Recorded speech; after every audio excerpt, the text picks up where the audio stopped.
Kroger brand products exclusively at Baker's have the great taste you'll celebrate. That's why over 40 million people choose Kroger brand products, making them a true crowd pleaser. And with quality guaranteed, you'll love your choice or get your money back. Score Kroger brand products with savings you can cheer for and great taste you can't resist. Baker's, fresh for everyone. I'm Victoria Cash. Thanks for calling the Lucky Land Hotline. If you feel like you do the same thing every day, press 1. If you're ready to have some serious fun for the chance to redeem some serious prizes, press 2. We heard you loud and clear. So go to LuckyLandSlots.com right now and play over 100 social casino-style games for free. Get lucky today at LuckyLandSlots.com. No purchase necessary. VGW Group. Void where prohibited by law. 18 plus. Terms and conditions apply. It's time to get inside the Giants Huddle. Let's go, let's go, let's go. On Giants.com. I like it. And the Giants mobile app. Boom, give me some juice. Part of the Giants Podcast Network. Let's roll. Welcome to another edition of the Giants Huddle Podcast, brought to you by Citizens, the official bank of the Giants. I am John Schmeelk. It is time for our annual tradition. It is our Giants beat writer roundtable. Joining us as always, about to head out to Muscle Beach, is my understanding, is Paul Schwartz from the New York Post. Paul, how are you? Yes, I am about to head to Muscle Beach, and if I find any, then I'll report back, okay? Because it's look, the weekend's coming, right? And this is it for us, right? I mean, look, if Brian Daboll can give his players off mandatory Friday, Saturday, Sunday, Monday, then Friday, Saturday, Sunday, then I can give myself off those days too, right? No question. Art Stapleton from NorthJersey.com, The Record, and of course he has his podcast as well. Art, how are you, man? I'm doing well, John, and trying to get ready. I'm not heading to Muscle Beach, but family time this weekend nonetheless will be much appreciated. And you can find him on the All In podcast with Art Stapleton, talking all things Giants. And then, unfortunately, Tom Rock is still week to week. He has his Achilles. He's on the practice field, but he's not ready to play in games yet. So we welcome in his colleague from Newsday, the lovely Kim Jones. Kim, how are you? I'm good. How are you, Schmeelky? We're doing great. All right, guys. So we've been through a long spring and summer here. We've watched a lot of practices. We've been in a lot of really hot weather. And finally, we're going to get a game this week. This is airing on Labor Day. We are recording this on Thursday. So if any news happens, by the way, between now and then, do not blame us. It is not our fault. So we will go. I'll go with the veteran reporter first, Paul Schwartz. You've seen a lot of training camps, a lot of practices. I'm going to just throw it out to you, and you can bring us wherever you want. What do you think about this team? First of all, I think all three of us are veterans in one way, shape, or another. So well, you are the most veteran. How about that? Kayvon Thibodeau in the locker room yesterday was jawing about something, and he said, "Who's been here around the longest? Who's the longest guy here?" And so I was there, and he was saying something about burying writers in cement shoes or throwing them in the river or something that he didn't like, and it was a bizarre conversation. But yes, every time it's veteran and things like that, yes, I seem to get it. Yeah, okay, I get it. What do I think about this team? I mean, I don't think a lot of really great thoughts about this team. I think they're better than they were than the team that stepped off the field at the end of last season. I think Daniel Jones being healthy is a good start to that because, like him or not, he's the best quarterback on the roster right now. And we saw that last year when he went down. I mean, I don't know if you can convince me a team without Saquon Barkley and Xavier McKinney is definitely better, but I see what they did there. And I like, Brian Burns is going to be terrific. And Malik Neighbors, the anointed one right now. We'll talk about that later, I guess. I'm sure he'll be terrific. But I think it's going to be a tough sledding. There are glaring deficiencies, I think, on this roster, which we'll get into. And we'll see. We'll see. I know a lot of people outside the building are not optimistic at all about this team. And, I think maybe that's a little bit dire, but I can see why. Art, how about you? I could see why people do feel that way, the way Paul said. I think this is really, the Giants, and I think we touched on it last year, but I think we were all a little bit more optimistic last year coming off the playoff year than what actually resulted. But I've said this all along that if year 2 was year 1 and year 1 was year 2, you'd feel like they're heading in a great direction here. But obviously you can't pick the timing of everything, and circumstances dictate what the circumstances dictate. But I do think that this team will be competitive. I think they last year went through about the worst quarterback scenario that you can possibly go through in the NFL, and yet somehow down the stretch they won enough games to prevent themselves from getting a future franchise quarterback for this year, which is, that irony that I think still eats away at parts of this fan base. But ultimately, I think Brian Daboll, by taking control of the offense, and I'm sure we'll get into that a little bit, is now building this offense in the mold that Joe Schoen and Brian Daboll want. I think maybe they should have done that after year 1. I think that's part of the reason why Saquon Barkley is not here. I think they want this defined by pushing the ball downfield. So I think you're going to see an offense that looks a little different. I think you're going to see a defense that, if their top players play well, and they have some elite players up front, if teams can't block Dexter Lawrence and Brian Burns and Kayvon Thibodeau, teams are going to have a hard time getting the ball downfield to take advantage of the Giants' perceived weakness. So I think that's kind of how I see this team. And a good start is imperative, because there's that stretch late September, early October where they can really go on a skid. And, you're now talking about where this season goes. Does it go down the tubes? Because it's a rough run there if they don't get things straight right off the bat. How about you, Kim? Well, Art just mentioned the defensive front. Dexter Lawrence has to be a plan for anything good that the Giants have. And that's because he's their best player. He's a dominant player. He's in a good mood to start the season. I got to catch up with him just a little bit yesterday, small talk kind of stuff, but that affords itself at this point in the season, not always during the season. So I always enjoy that kind of thing with players in the locker room. I'm still confounded by is Tommy DeVito going to be on this team situation? I mean, you have a starting quarterback, and I think everyone with a heart hopes that Daniel Jones can stay healthy this season. You don't have to root for the Giants to hope that. You have to look at that guy and say, maybe this is the year he finally is, as healthy as he was early on in his career. He can make plays when he is healthy, and maybe that helps the Giants. Actually, that surely, in my mind, obviously helps the Giants.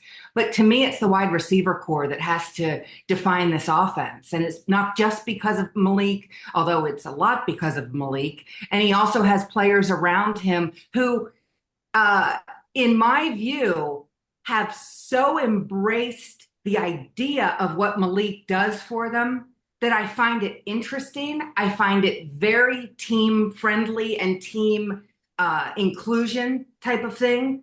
And I think that the Giants can go far if Daniel's upright and if the wide receiver core is as it appears.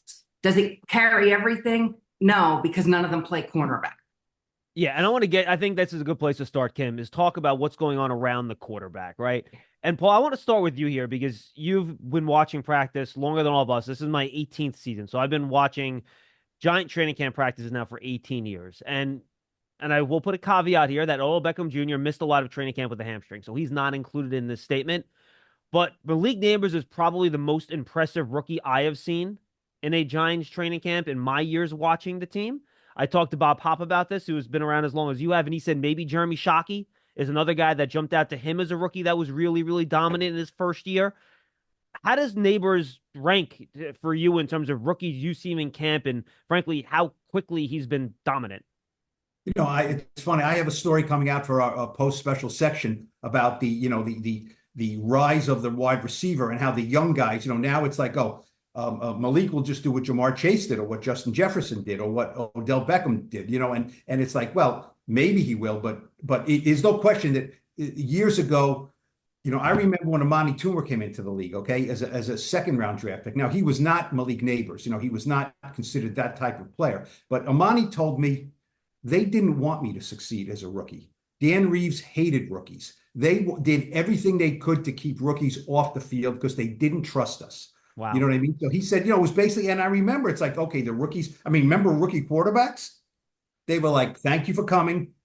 Go sit in a corner and learn, and in a year or two or three, we'll get to you. You know what I mean? So it's a different world, obviously. A bunch of the starting, top quarterbacks are going to start already. So obviously Malik Neighbors is going to be good. But I just think, I mean, what is the last major thing we saw Malik Neighbors do? Drop a ball in his hands against the Jets in the joint scrimmage, right? That the offense at the time seemed to think this is going to be a big play to help us get off, leave the, Florham Park with feeling good about ourselves. He is a rookie. Okay. He is a rookie. It's not LSU anymore. I mean, it just isn't. I think he's terrific. I mean, if you told me right now, is he going to have, I don't know, 70, 1,100 and 7 touchdowns? I would say, yeah. I mean, maybe I'd bet more than that. You know what I mean? If he stays healthy. But I just think, I mean, in my mind, I always think of what Amani said. He's a rookie. He's a rookie. Even Amani said, I said, is he going to break all your records? He said, I don't know. He's never been on the field before. Let's see what he can do. But yes, he's been incredibly impressive, and more so than the physical stuff, which I think we all saw. You can put on the tape and see he's big too. I'm sure Kim and Art would agree. When we first saw him, you'd think of rookies as skinny. He's big. He's got big lower legs. He looks like a kid who's not a little kid running around out there. But I just think I'm very impressed with the way he comports himself. I'm very impressed. He just talks like a normal person. You know what I mean? He looks at you, he talks. He doesn't light up the room with his quotes, and he doesn't look down and say nothing. He just talks like a normal young man, and I think that's really good. Kim, and I think Paul makes a good point, because the one question when, I do all the draft stuff leading up to the draft, I'm at the combine, I talk to everybody, and the question I ask, which is a question everyone asks about wide receivers, right? Like, does this guy have that wide receiver diva factor in him, right? Is he the guy that's going to make it all about him, et cetera, et cetera, et cetera? My sense from talking to him, I like to get your sense, he doesn't seem like that type of kid. He wasn't one of these, 5-star recruits that was the number one kid through his entire high school career. He seems like a kid that has a pretty good head on his shoulders to me. Yeah, and after that one-day scrimmage team building situation with the Jets, Malik said he dropped too many balls. I mean, he was willing to offer that up. It was apparent, but it wasn't like he was, unwilling to talk to the media afterwards or anything like that. He's, I think that they're kids to me. I know they're grown men, but these young men to me, have grown up so differently than the receivers that we, covered way back in the day, like Paul's talking about, like Art has covered. They're so wise in terms of how to act and what to say and that kind of thing. But I do find with Neighbors, just a little bit of, I belong here, but I'm not looking to push my way through the door right now. And he's going to push his way through the door because he's the best receiver they have. But I find that somewhat endearing. And I really liked how he came back after that Jets practice and took it on his shoulders that he didn't play well enough. I really liked that. Yeah, and being able to be self-critical in public in front of the media and admit that you did something poorly and to get better, I think I agree, Kim. I think that's a really good sign. Or feel free to jump in on the wide receivers and Neighbors if you want to. Yep. But when we talk about this ecosystem around Daniel, and you can kind of see it in the way Brian Dable talks about it. And frankly, I've almost been surprised because Brian Dable doesn't like to let anything out about what he's really thinking about stuff. He seems to have a confidence level with the offensive line in front of Daniel that we probably haven't seen here in 10 years with this veteran group. Yeah, I'll get to that. And I just one point on Neighbors. I think mentioning Shockey, I've heard from some people inside the building that attitude, the kind of attitude, I know this dog mentality that everyone's talked about with Malik Neighbors, that was Jeremy Shockey from all the reports that I've heard through the years. I wasn't here covering the team, but Shockey had that edge. You didn't step to Shockey unless you expect him to swing back. I mean, that was pretty much it.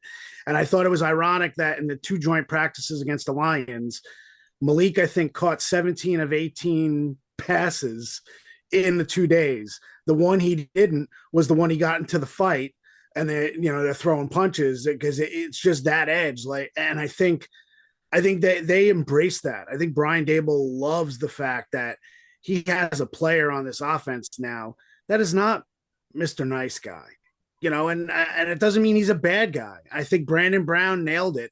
at the combine when we watched on Hard Knocks. He said to Joe Shane flat out in that suite, he brings something to the table that we do not have. We've got a bunch of nice guys. Even, Dexter Lawrence. What do you see about Dex? You see the dancing, the smiling. Kayvon doesn't have that edge. Andrew Thomas is a nice guy. They're all a bunch of nice guys. It doesn't mean they're not going to compete. Malik's got that different feel to him as a player. So I think that would stick out for me for Neighbors. And on the offensive line, obviously, they flipped the mentality. Joe Shane and Brian Dable got here year one, and it was all about developing the offensive line. They put young guys out on the field. They needed to get guys, going. They drafted not only Azudu, but they drafted McKeithen, and they needed Evan Neal. They needed those three guys to all of a sudden, hey, this is going to be our line of the future.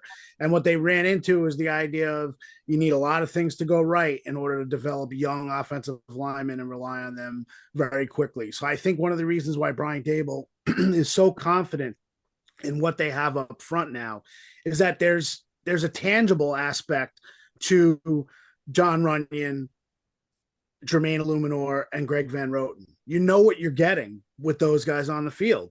Now, I've made this point, Van Roten, he might be 5 of 5. You may look at him and say in his career, he's always been the weakest link in an offensive line. He's not the Andrew Thomas, but you can raise all boats if your weakest link is a seasoned veteran like a Greg Van Roten at right guard. And I think that's kind of what the Giants have set up here now, is that they realized last year they were only as good as their weakest link. And when you're pulling Justin Pugh off the couch in October and putting him at left tackle in prime time against Buffalo, your weakest link might not be Justin Pugh, but what's behind him. And that's kind of the whole collective here. So I think that's why the confidence in the front line is where it is right now going into the season.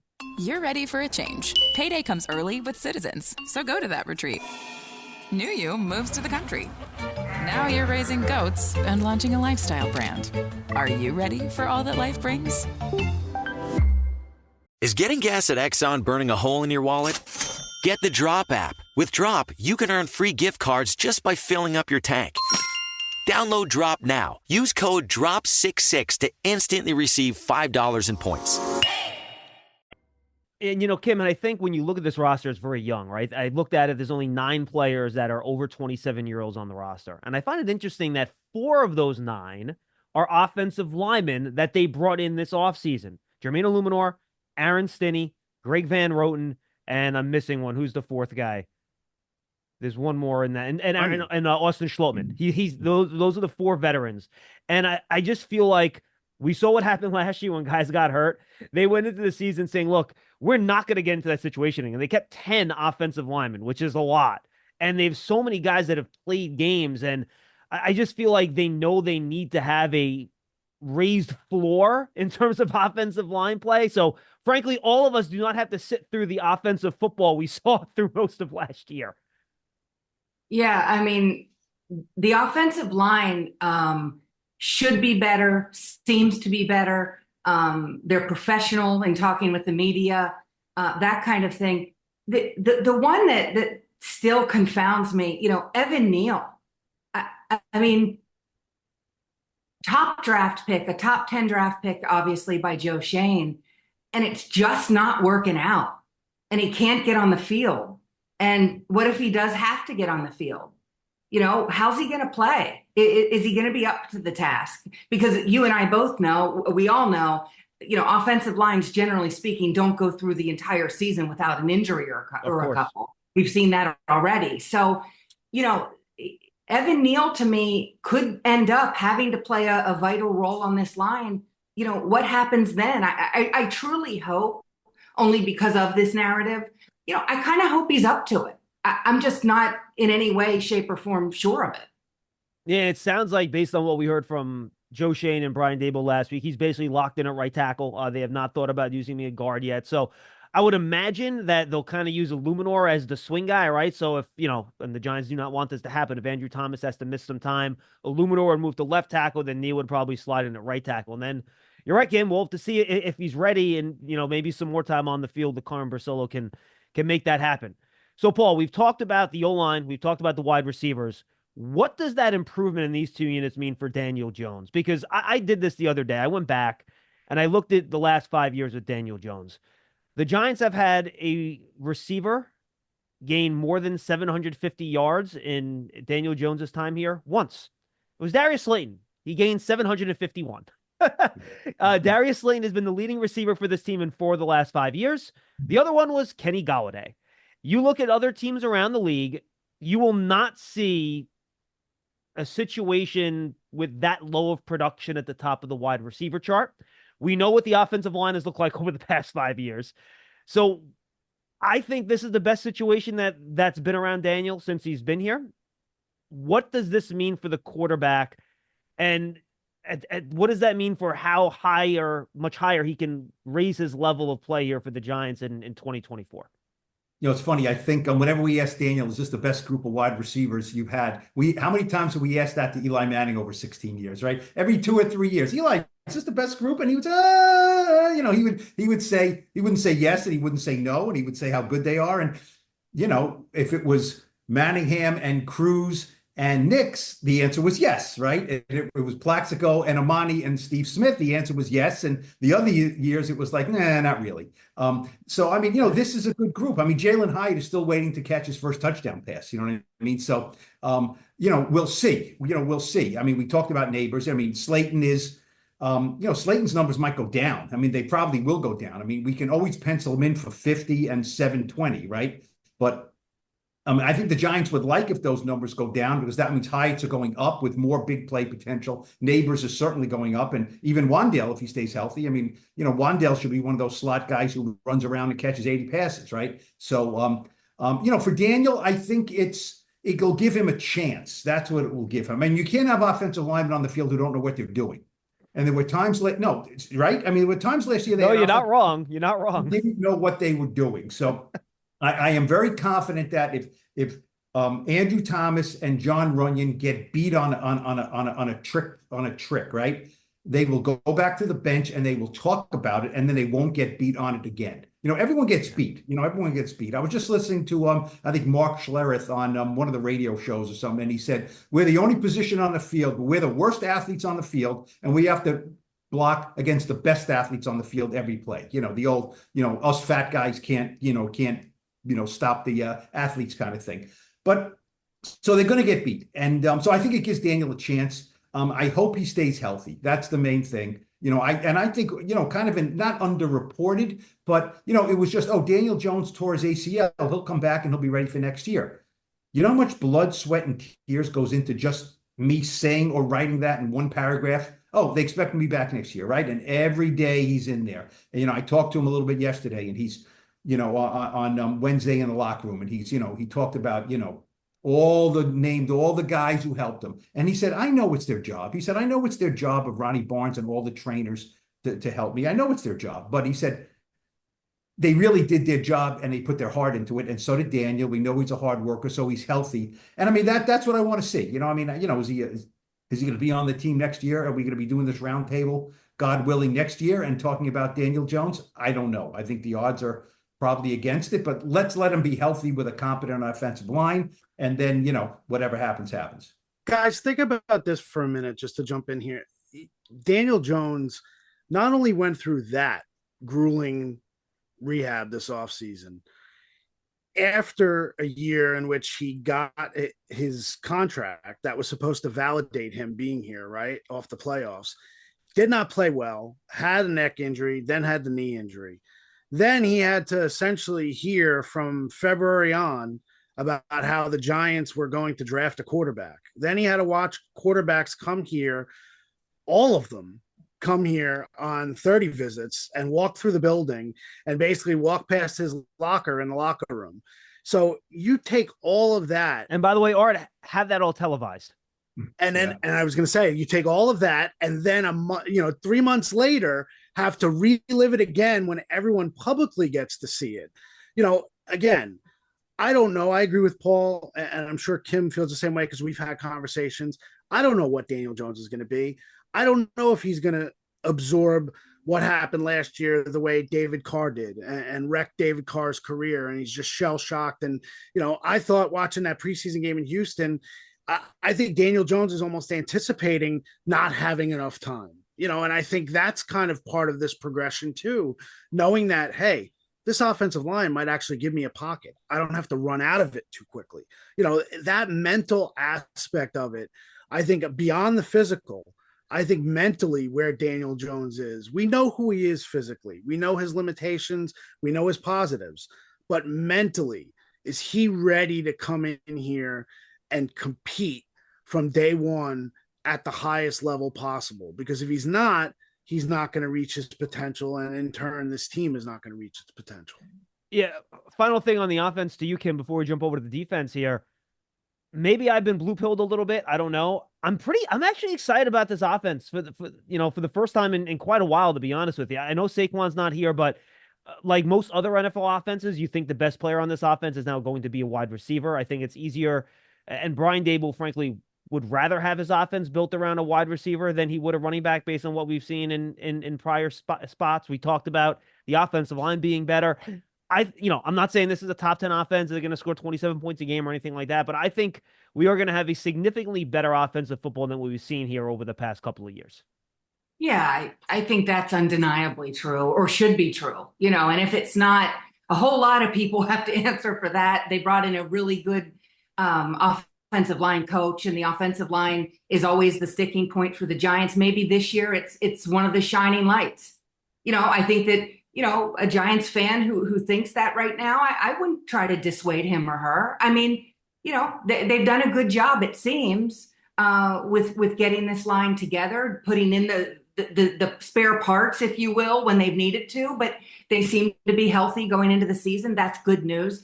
I just think with the New York Giants, with Daniel Jones, the expectations should be high.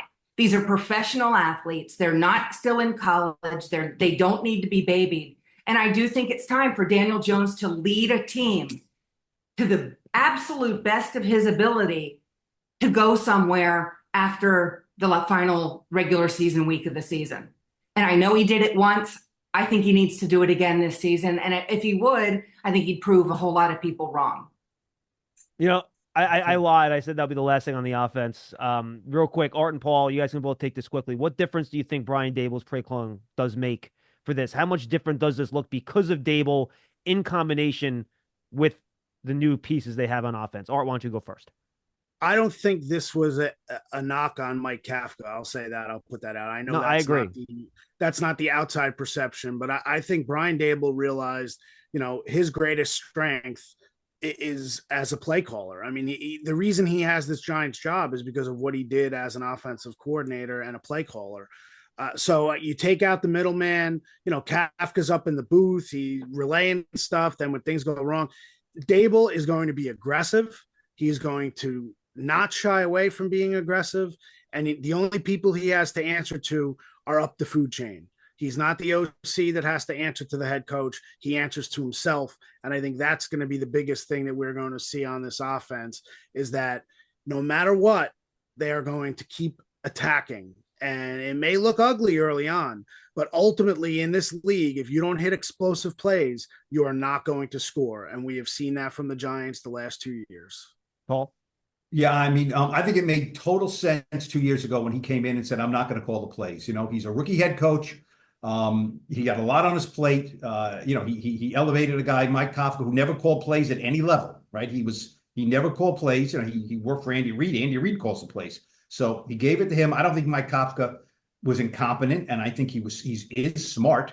But it makes total sense then not to do it, and it makes 100% sense this year to say, look, I'm doing it. And I don't think it's as simple as, okay, if I'm going to go down, I'm going to go down. If I go down with the ship, I'm going to be, the guy at the rudder, right? Is it a rudder? Or is it I'm not a boatsman. I don't know. Wheel, maybe? Wheel, like the controls. Yeah, whatever it is. He's not controls, maybe? Controls. I'm going to go down calling the plays if I have to go down. I don't think it's as dire as that, but yeah, this is what, as Art said, this is why he's the Giants head coach, is because he has offensive acumen and calls plays. I mean, he went to college for 1 year, right? Nick Saban hired him, and he shuffled between two NFL quarterbacks Tua and Jalen Hurts, and they won a national championship and scored 1 million points. The guy knows how to call plays. So I think it makes a huge difference. Huge. Not just, oh, it's okay. I think it makes a major difference. He's one of the best in the league at it.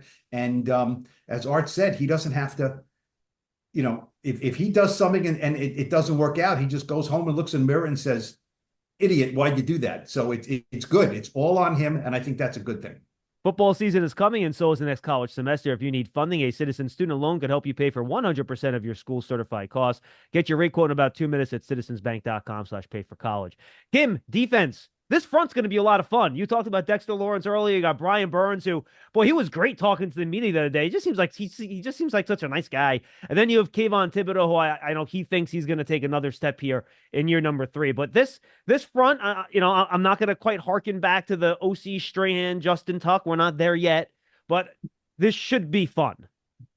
It should be fun, and they're athletic. Obviously, Dexter is unmatched probably in this league at his He's one of one. He's one of one. Yeah, exactly.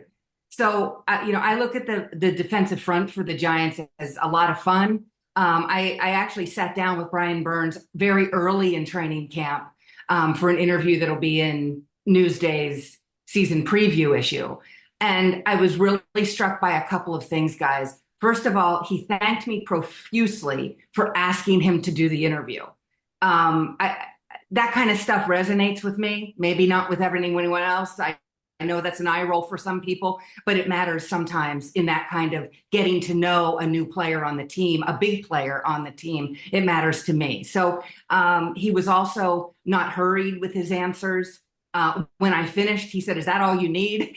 As opposed to getting up and running out of the building or something. So Brian Burns, I think, makes a great first impression. My sense is that he will carry that through.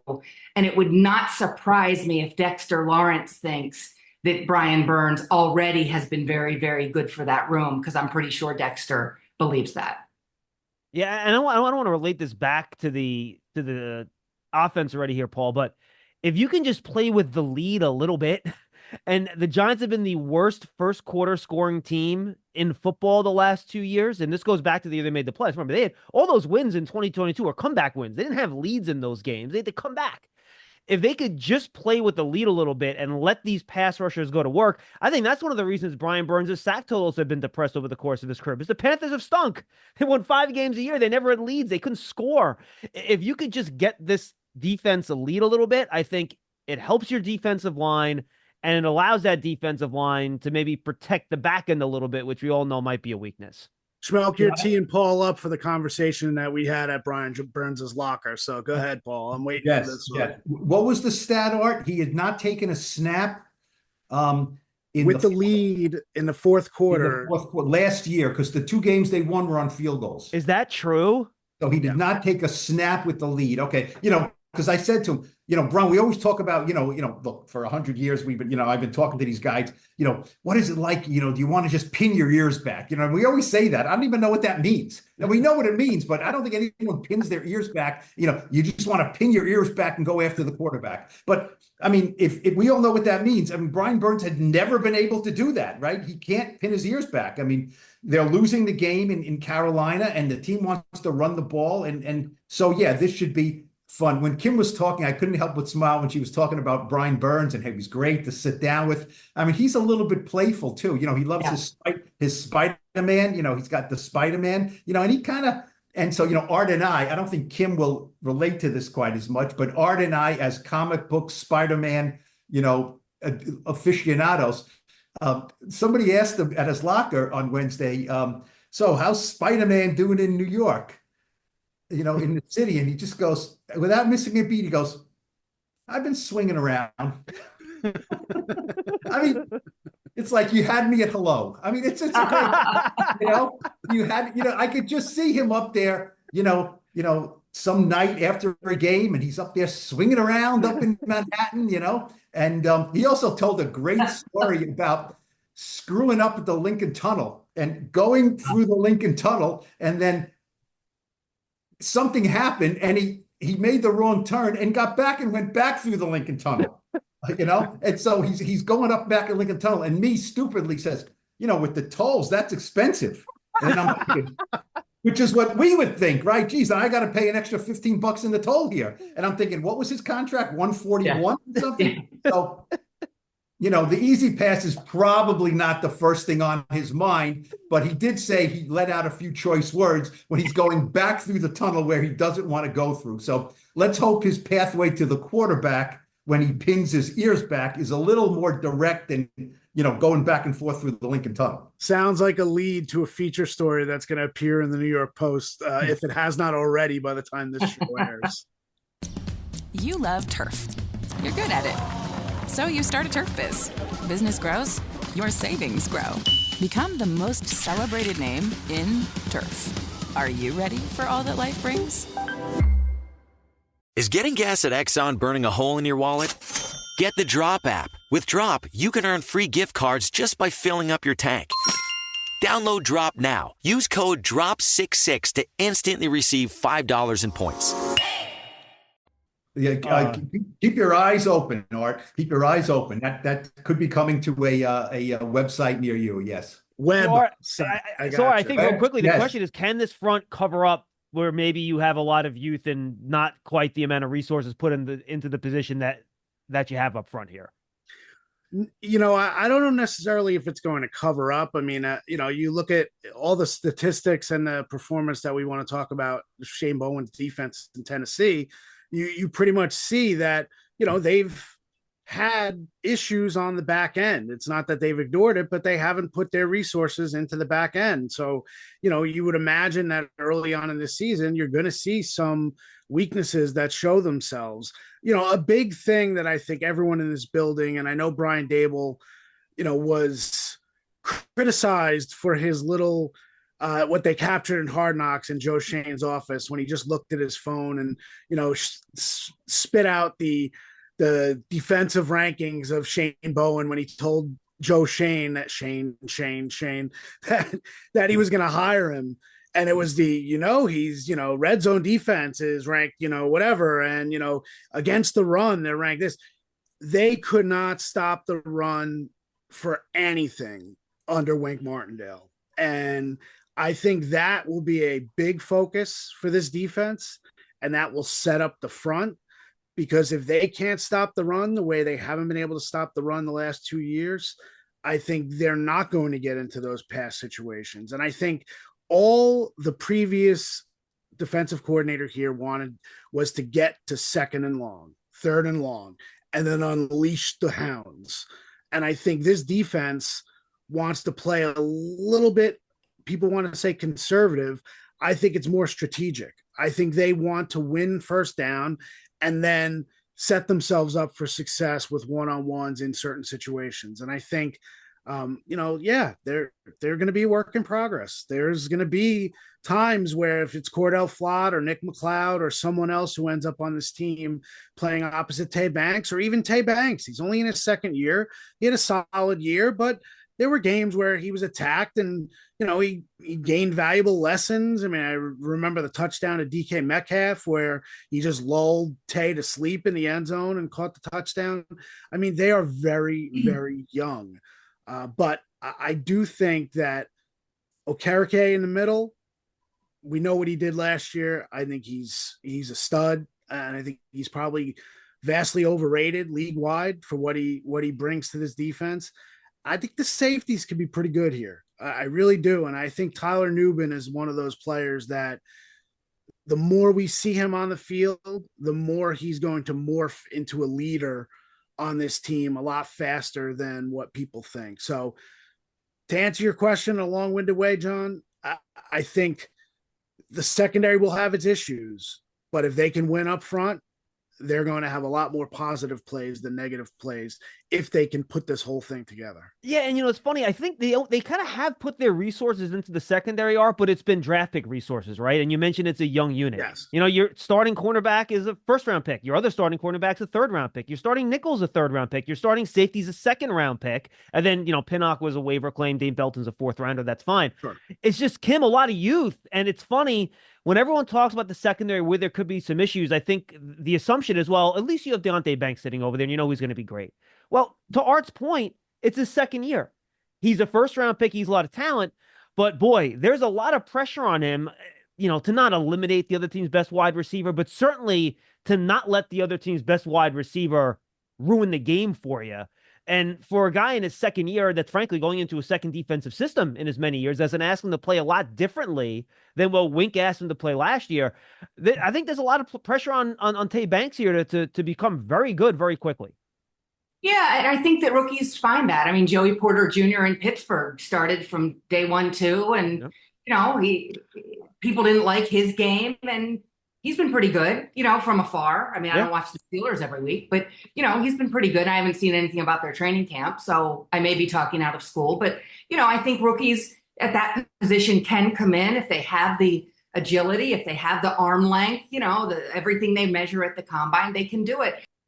John, Paul, what I wonder just about, we talked about, you want to blend at every position, right? At every position group, you want to blend. And, I know, like Art said, they talked about Tyler Nubin like he's going to run for president. You know what I mean? They think he's got this incredible leadership quality to him. So we'll see. He was out a lot in the summer, and it's hard to just, he's going to be a leader, but I think they think he will evolve into that. But what I wonder when you mentioned about, and both Kim and Art who talked about Deonte Banks, who does he lean on? Let's say he's going against Justin Jefferson, right, in the opener, and catch.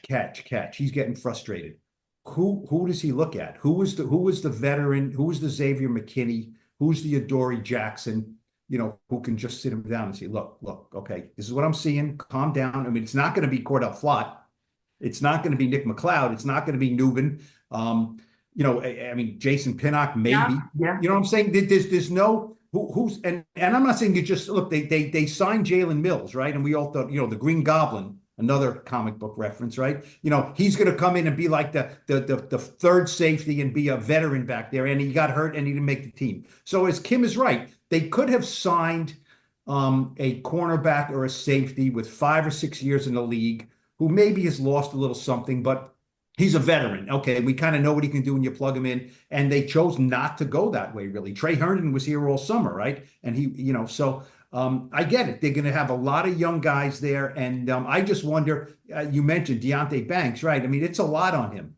He's a first round pick, and, that's the responsibility and that comes with being a first round pick. But yeah, they did not surround him with, well, who knows? Maybe he won't get any action. Maybe just be throwing a Flott and McLeod all day, and he doesn't have to worry about covering anybody. All right, final question for you, Art, before we kind of get our overall season predictions or outlooks, however you want to look at it. I ran the numbers yesterday of the Giants, 53 guys in their initial roster, which I'm sure will be different by the time this airs on Monday. 25 players that are 24 years old or younger. 32 of their 53 players have 4 years of experience or fewer. This is a young team, and the success of this team largely, to me, is going to depend upon the players the Giants have drafted over the past 4 years taking that next step. I think they feel like they have players in the building that have ability and have skill, whether it's because of injury or other reasons they have not met that potential yet. A lot of times it takes some young guys time. There's nothing wrong with that. But I think largely, we talked about the Brian Burns and the Dexter Lawrence, Andrew Thomas. You have to get what you're going to get out of your star players. But if this team really does want to be better and for the floor to get, risen and the tide's lifting all boats, these young guys have to become the players that I think the Giants thought this year when they drafted them. Yeah, very, very fair. We talked Tay Banks, that comes to Kayvon Thibodeau too, and the receivers. Yeah. And the receivers, I think that's what, I've talked to some Giants fans about the receivers, and I think we all have dealt with Jalen Hyatt and believe in his talent and what kind of player he can be. But if you're comparing Darius Slayton to Jalen Hyatt, to me, there's no question right now, the better receiver, the more seasoned receiver is Darius Slayton. Now, do the Giants get caught in the middle of, we want to play Hyatt, so Slayton's kind of getting scraps? And I don't mean that negatively. I just mean, he's the fourth guy in. Or do they look at it and say, you know what, we got to keep Slayton on the field and let Jalen be the home run threat because we still have more faith in Slayton, getting open in the different route combinations. So to your point, I mean, we're talking Cordell Flott. He's a third year, third round pick. those guys get on the field and show whether or not they can sink or swim. I think out of all the younger players on this roster that they're relying on, the one guy that probably doesn't get talked about enough is John Michael Schmitz. No, Art, I think, and I don't think we had mentioned his name yet on this podcast, so I'm happy you did. All right, final thoughts here, guys. Kim, let's start with you. Just give me what you think this season is going to look like, and maybe the one factor that you think can turn this season that's going to determine whether or not it's going to be successful or it might end up being disappointing. Well, I mean, I for Newsday, I picked them at 7 wins. So I don't have, dramatically high expectations for this team. But in the preseason, they've earned that, in my opinion, because of the shortness of the quarterback situation.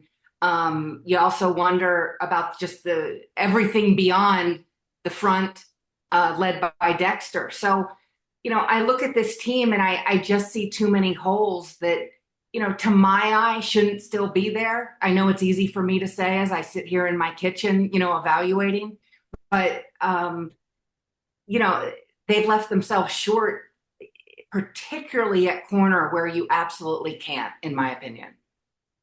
Paul, so Kim goes with corner as the thing that might sway the season here. Paul, how about you? Where are you in terms of what this season is going to look like, and what factor or position group or however you want to take it will kind of determine whether or not this is a successful season or a disappointing one?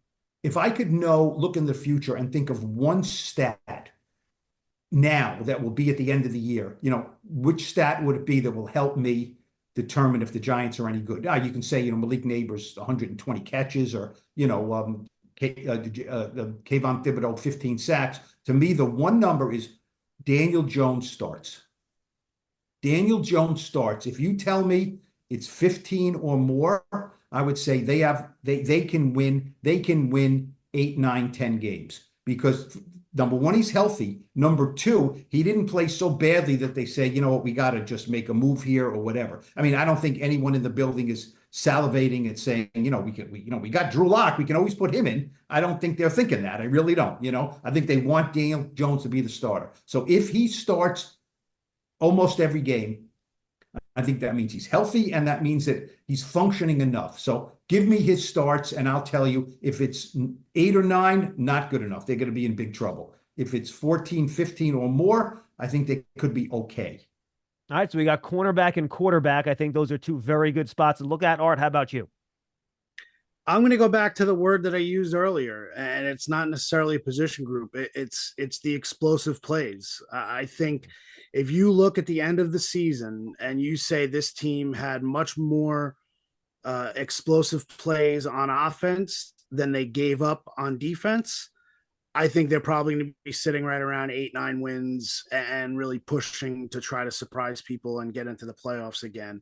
I think if it's tilted in the other direction, that they're giving up way too many big plays on the outside defensively, and we've seen a little bit of that, and that's one of the reasons why there was so much concern at times in the practice with the Jets that they were just seemed like there were plays being made downfield that the secondary, it wasn't just one-on-one big plays. It was just kind of guys running open, that kind of thing. If they can create the explosive plays on offense, to me, that means the offensive line is doing its job. It means Daniel Jones is feeling confident enough to take shots downfield. And it means that Malik Neighbors and the rest of the receivers are doing their job in completing the plays and getting down. So I that's what I say. I say it comes down to the explosive plays, because you cannot win in this league without explosive plays. And I think that's why Dable's calling the plays. I think that's why they have Malik Neighbors here. That's why they did what they did on the offensive line, because they know they need to throw the football and cash in to score points, which they have not done each of the past 2 seasons. It's been a major grind.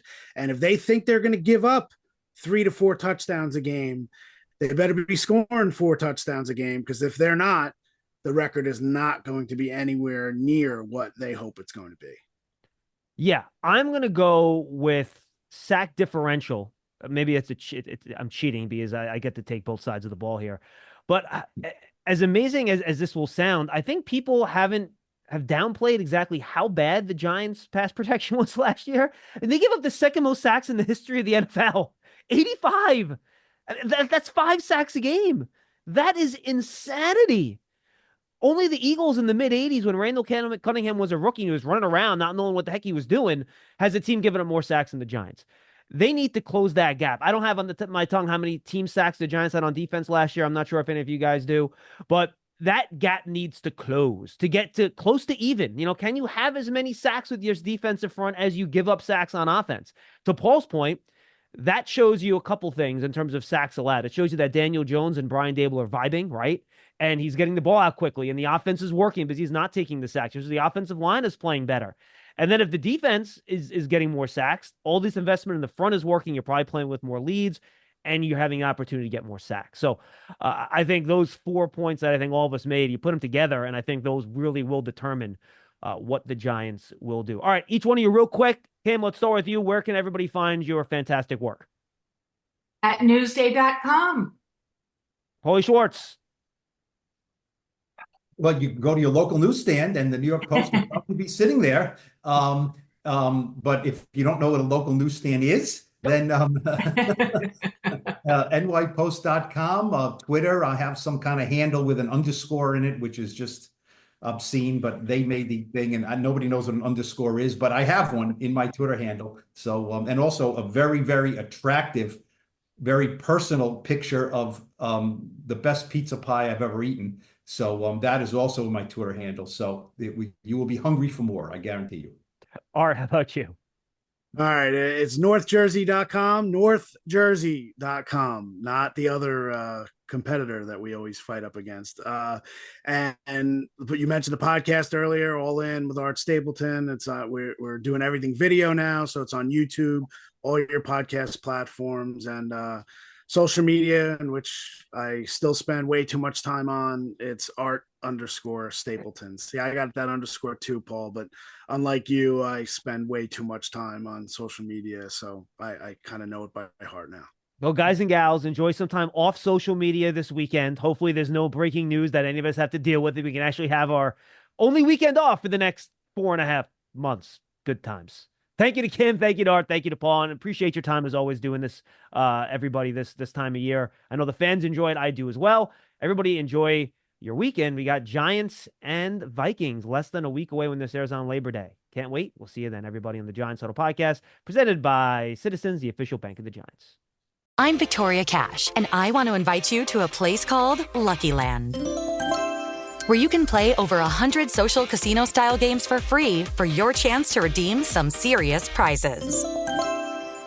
So what are you waiting for? The best way to discover your luck is to spin. So go to LuckyLandSlots.com, that's LuckyLandSlots.com, and get lucky today. At Lucky Land. No purchase necessary. VGW Group. Void where prohibited by law. 18+. Terms and conditions apply.